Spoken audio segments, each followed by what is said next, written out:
हाबाफारिया जोबोद मोजां जादों। गथ'फोरखौ जोङो एनकारेज खालामनाय जादों बे साइकेल सालायनांगौ। साइकेला खालि माबानिल' नङा, लेजार टाइमाव सालायनायल' नङा। जे जोंहा गोदो गोदाय दाबो इभेनखि गामियावहाय साइकेल सालायनानै मानसिया बे गामिनिफ्राय बे गामियाव थाङो, नङा होमबा? बे साइकेला जाहैदों बिराद इम्परटेन्ट बुस्थु, इम्परटेन्ट बाहन।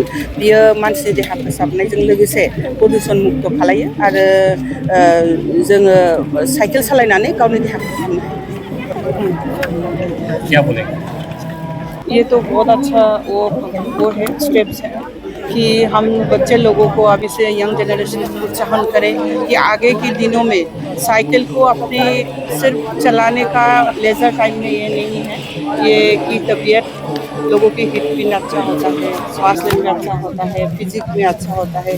और इसके अलावा मैं जैसे बोला कि आजकल जैसे महंगाई के ज़माना है, प्लस प्रदूषण चारों तरफ से फैला हुआ है, तो अगर हम साइकिल को अपना ज़िंदगी में शामिल करें तो ये भविष्य के लिए अच्छा होगा।